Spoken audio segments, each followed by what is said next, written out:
Why? Thought has never understood the nature of death, and so on, so on, so on. If, when you are serious and not rely on some philosopher, brain specialist, and so on, but you can watch it for yourself,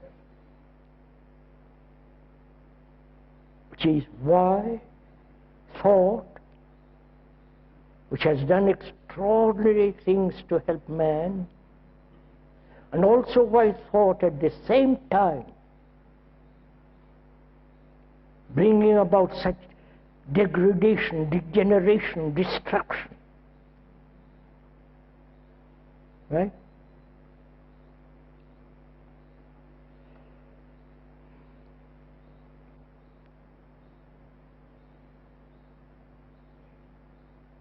We have to inquire, what is thought? Not why you think in a particular way. We'll come to that later. But we're examining the very structure of thought, not your thought.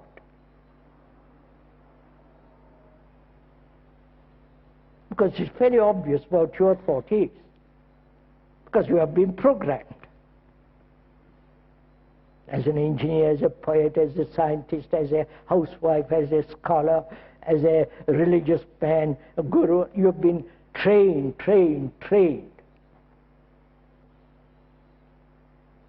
And if you begin to look at your particular programmed brain, you're limiting your outlook, right? But if you inquire seriously into what is thinking,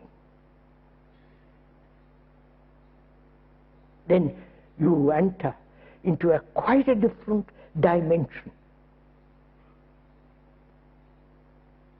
Not the dimension of your particular little problem, which we'll come to a little later. But first, we must understand the tremendous movement of thought, the nature of thinking.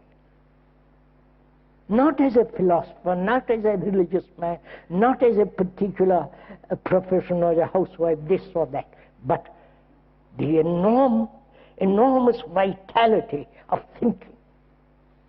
Right? Is this clear? Then,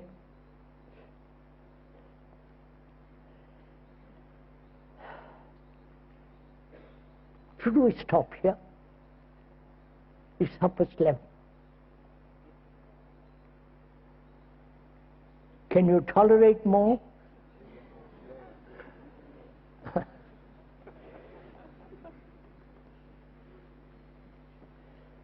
Because probably you're merely listening to the speaker.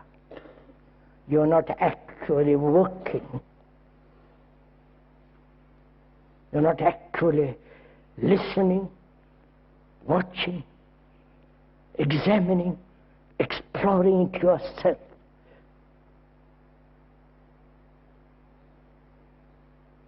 Because we are again programmed to listen to somebody. Please, there is no teacher and the taught. There is no prophet and the disciple. There is no guru and his follower. The one who knows and the one who does not know. But only a human being in travail.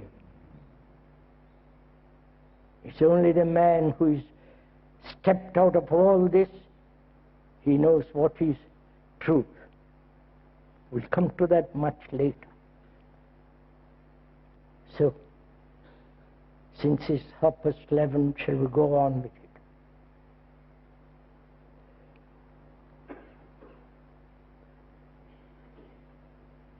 Briefly, we'll continue tomorrow, no, day after tomorrow, with this. Thought is responsible for all the cruelty, the wars, the war machines, and the brutality of war, the killing, the terror, the throwing bombs, taking hostages in the name of a cause or without cause.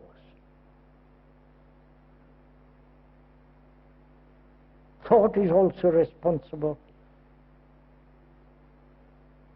for the cathedrals, the beauty of their structure, the lovely poems.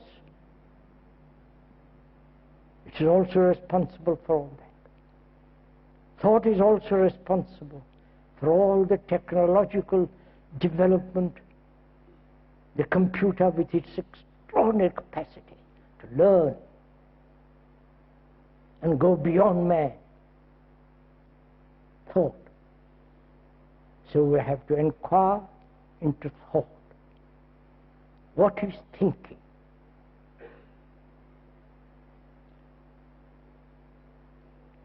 Thinking is response, is a reaction to memory.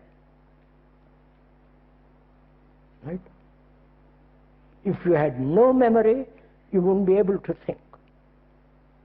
Memory is stored in the brain as knowledge which has come through experience. Listen carefully to this. This is how our brain operates. The speaker is not brain expert, thank God. Not a neurological expert, but you can watch it, how you act for yourself without going to any professor, without any psychologist and so on. You can watch the operation of your own brain. As a first experience,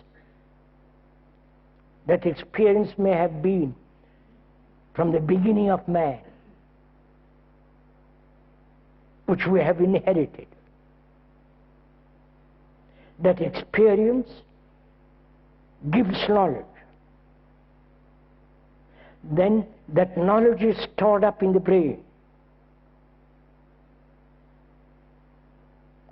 From knowledge, there is memory. And that memory, from that memory, thought. From thinking you act, right? So, from that action you learn more.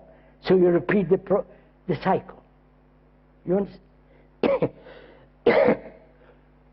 Experience, knowledge, memory, thought, action. From that action learn more and repeat. You follow this? Right? So this is being programmed. Right? We are always doing this.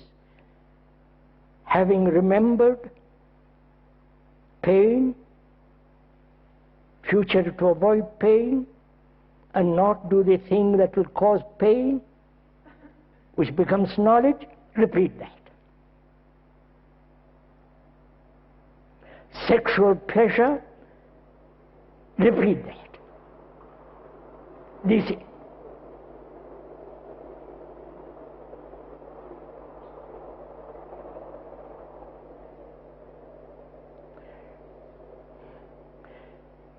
is the movement of thought. Please, this is clear. See the beauty of it. How mechanically thought operates. And thought says to itself, I'm free to operate.